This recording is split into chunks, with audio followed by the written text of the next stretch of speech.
anak-anak, selamat pagi. Apa kabar? Semoga semua dalam keadaan sehat dan baik selalu. Salam dan bahagia. Perkenalkan, saya Bu Vita sebagai pamong kimia dan IPA yang mengajar di seluruh kelas 10 SMK Taman Siswa Nanggulan. Pada kesempatan ini, saya akan menyampaikan materi MPLS mengenai perilaku hidup bersih dan sehat pada masa pandemi. Nah, yuk bersama-sama kita lihat berikut ini. PHBS adalah suatu perilaku yang dilakukan karena kesadaran pribadi dan berperan aktif dalam kegiatan masyarakat. Nah, PHBS ini merupakan sebuah upaya untuk menularkan pengalaman mulai perilaku hidup sehat melalui individu maupun kelompok. Lah, lanjutnya, tatanan PHBS itu apa aja sih? Yuk kita lihat video-video berikut ini. Menggunakan air bersih dan menggunakan jamban yang sehat. Ini adalah salah satu tatanan dari perilaku hidup bersih dan sehat. Kemudian yang kedua, memberantas jentik nyamuk dan konsumsi buah dan sayur. Ini adalah salah satu hal yang penting untuk kita lakukan di dalam kehidupan sehari-hari. Jentik-jentik nyamuk ini sangat berbahaya jika tidak kita hilangkan dari bak yang sering kita gunakan sehari-hari. Selanjutnya, melakukan aktivitas fisik setiap hari seperti olahraga dan tidak merokok. Ayo, siapa yang rokok? Lalu, apa pentingnya dari penerapan perilaku hidup bersih dan sehat ini? Nah, pentingnya penerapan PHBS ini tentu sangat penting sekali karena pola ini akan membuat masyarakat jauh lebih kuat dan sehat sehingga produktif dalam berkegiatan sehari-hari. Efeknya adalah sebagai berikut. 1. Dengan PHBS kita dapat mengurangi stres.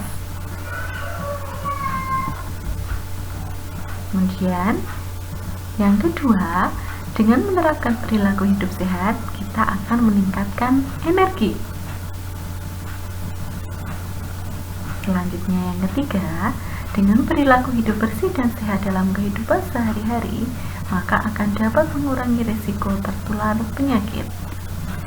Yang keempat, dengan penerapan hidup yang selalu bersih, sehat, maka akan menjaga produktivitas pada diri kita masing-masing. Yang kelima nih, yang paling kita suka. Dengan penerapan PHBS, maka dapat menjaga berat badan kita selalu ideal.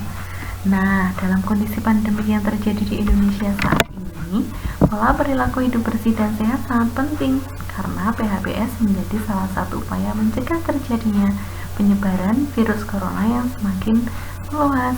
Makanya, mulai sekarang disiplinlah menerapkan perilaku hidup bersih dan sehat.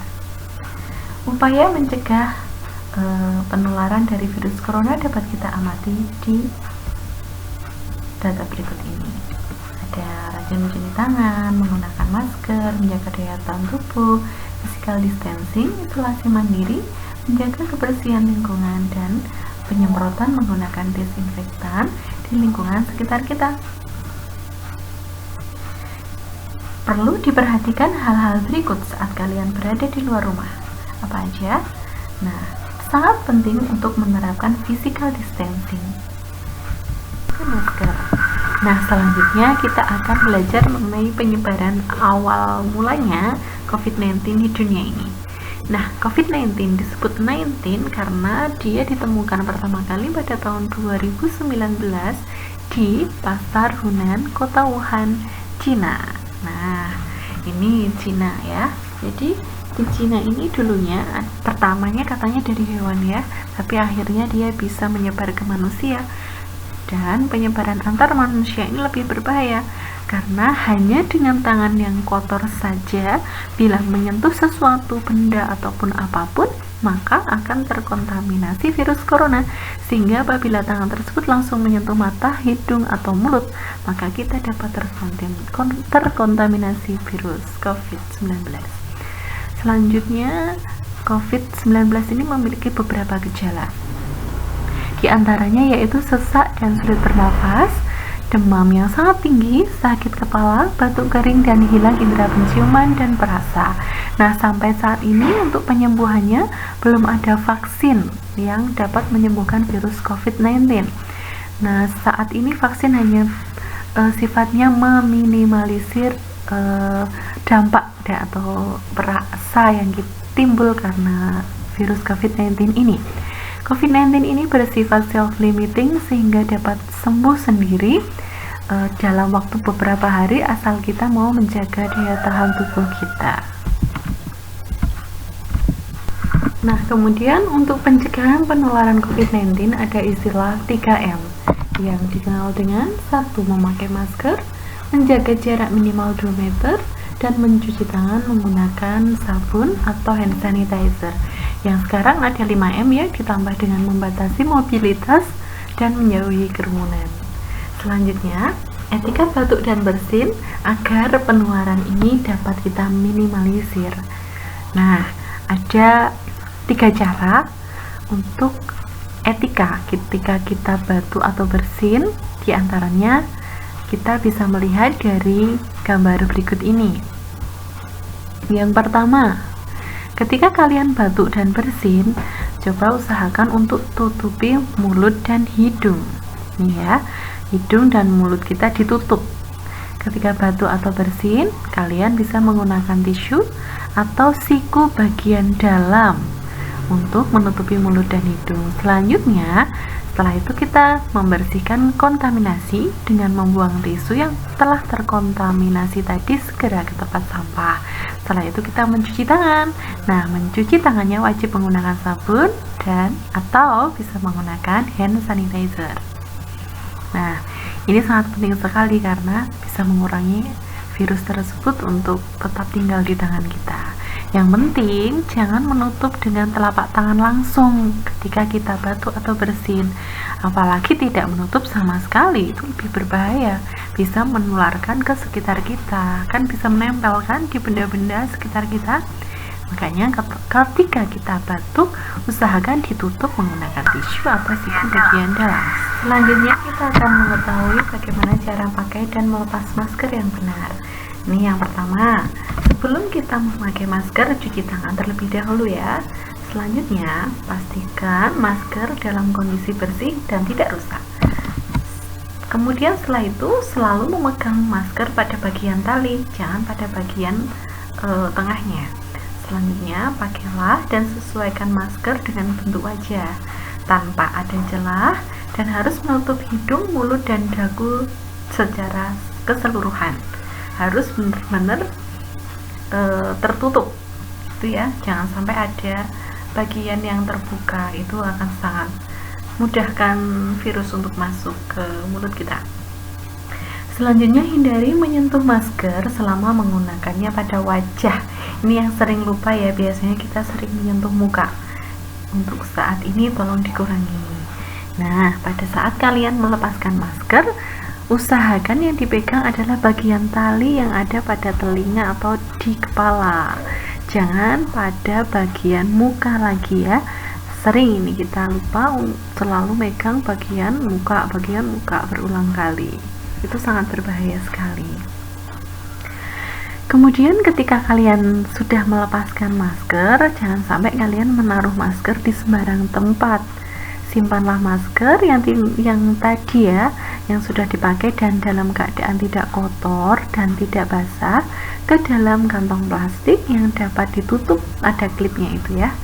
Setelah itu, ketika kalian mencuci masker, berilah air sabun atau deterjen setidaknya 1 kali sehari dan usahakan menggunakan air hangat agar kuman-kumannya dapat mati dengan cepat.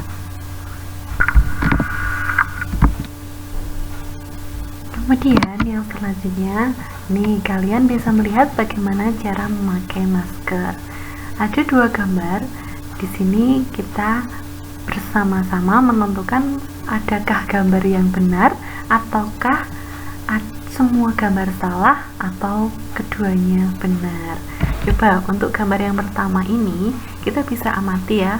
Nah, di sini benar dalam pemakaian maskernya. Karena apa? Tertutup antara hidung, mulut, semuanya tertutup dan sisi kiri kanannya juga rapat. Bagaimana dengan gambar yang kedua? Gambar ini menunjukkan bahwa, coba dilihat, nah gambar ini salah. Kenapa salah? Karena di bagian sampingnya ini tidak rapat. Ini bisa memungkinkan bakteri atau virus bisa masuk dengan mudah ke mulut kita. Jadi dari gambar ini kalian bisa melihat ya, mana gambar yang benar dan mana gambar yang salah. Nanti kalian bisa terapkan dalam kehidupan sehari-hari. Setelah kalian tahu gambar-gambar mana yang menunjukkan pemakaian masker yang benar dan salah, selanjutnya mari kita tonton bersama-sama beberapa video yang telah saya susun. Di antaranya yaitu video penularan virus corona, video bagaimana corona menyerang tubuh kita, dan video bagaimana pencegahan corona. Selamat menyaksikan.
Bagaimana virus corona menyerang tubuh kita? Mungkin itu jadi pertanyaan kita semua. Kita udah tahu gimana virus corona udah menginfeksi 1 juta orang di seluruh dunia sampai saat ini. Tapi yang mungkin belum banyak kita tahu, sebenarnya gimana sih virus ini nyerang tubuh kita? Mengapa infeksi virus ini bisa mematikan?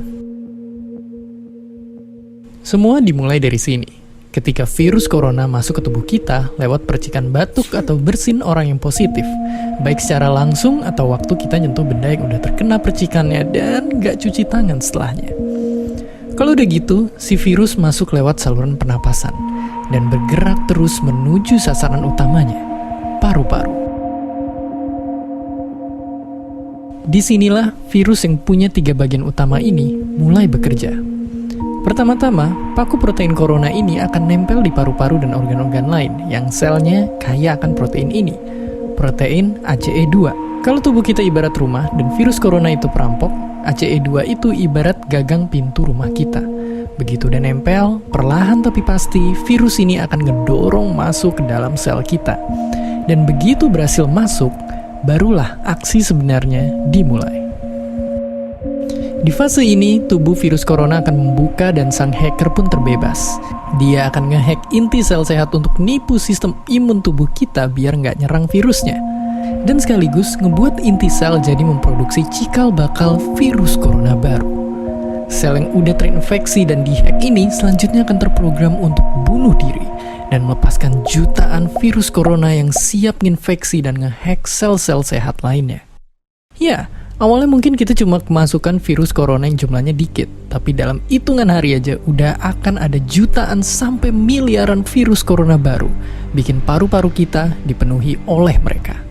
Tapi ternyata, mimpi buruknya ada setelah ini. Ya, ketika virusnya udah menuhin paru-paru kita, sistem imun kita bakalan ngerespon ibarat polisi dan tentara yang meluncur ke tempat kejadian perkara. Tapi inilah yang bikin ngeri. Di sini, virus corona jadi penipu ulung yang bisa ngakalin sistem imun kita. Mereka bikin sistem imun nyerang membabi buta termasuk nyerang sel-sel sehat kita. Mereka jadi nggak tahu mana kawan, mana lawan, dan perlahan-lahan jadi senjata makan tuan. Buat sebagian besar kasus, kejadian ini emang gak berlangsung lama. Karena kalau sistem imun kita kuat, mereka pun akan bisa menang dari segala taktik virus corona. Tapi terkadang tubuh kita sedang lemah, dan kalau udah gitu efeknya bisa parah. Kita bisa kena radang paru-paru, akibat sel sehat di sini yang udah gak bisa nahan bakteri pneumonia. Malahan buat kasus yang kritis, bakteri ini gak berhenti di sana. Mereka bisa masuk ke aliran darah dan akhirnya nyerang seluruh tubuh. Kalau udah begini, bernapas saja bakalan susah banget dan hidup kita ada di tahapan yang sangat kritis.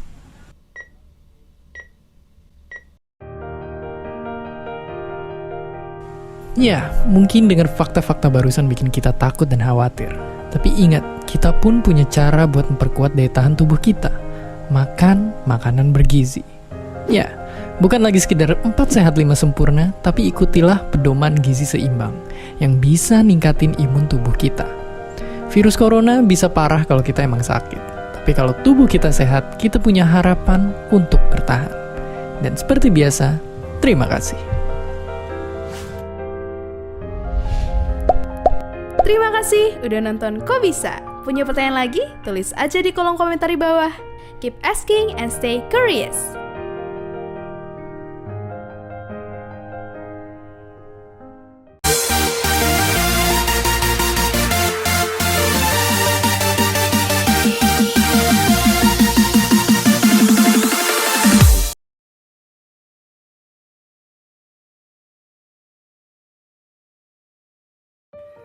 Cara mencegah penularan virus corona. Hello good people, terdapat 5 cara mencegah penyebaran virus corona menurut Organisasi Kesehatan Dunia atau WHO.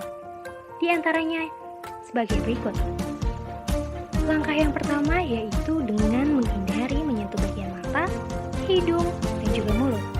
Sebab awal mula virus mudah masuk ke dalam tubuh adalah karena virus tersebut bisa jadi menempel di telapak tangan kalian. Kedua yaitu dengan mencuci tangan sesering mungkin, serta gunakan sabun dan air mengalir, supaya dapat membunuh bakteri dan virus yang barangkali terdapat di tangan kalian. Langkah yang ketiga yaitu melakukan asupan bersin dengan benar. Pastikan kamu dan orang-orang di sekitar untuk selalu menutup mulut dan menutup hidung menggunakan siku tangan yang dilipat ketika batuk dan bersin. Jika tubuh kamu sedang mengalami flu, maka segeralah menutup hidung dan mulut menggunakan masker. Tujuannya agar cairan yang keluar tidak mengenai orang lain dan segeralah membuang tisu atau masker tersebut ke tempat sampah. Langkah yang keempat yaitu menerapkan social distancing dengan cara berjaga jarak minimal 1 meter dengan orang lain. Tujuannya agar tidak terkena tetesan atau cairan dari batuk dan bersin. Lalu tanpa sadar menghirup cairan atau tetesan tersebut dari orang yang mungkin menderita COVID-19. Langkah yang kelima yaitu jika kamu mengalami gejala demam, batuk, dan kesulitan bernafas, segeralah cari bantuan medis dan ikuti arahan otoritas kesehatan setempat. Otoritas nasional dan lokal akan memiliki informasi terbaru tentang situasi di daerah-daerah Anda.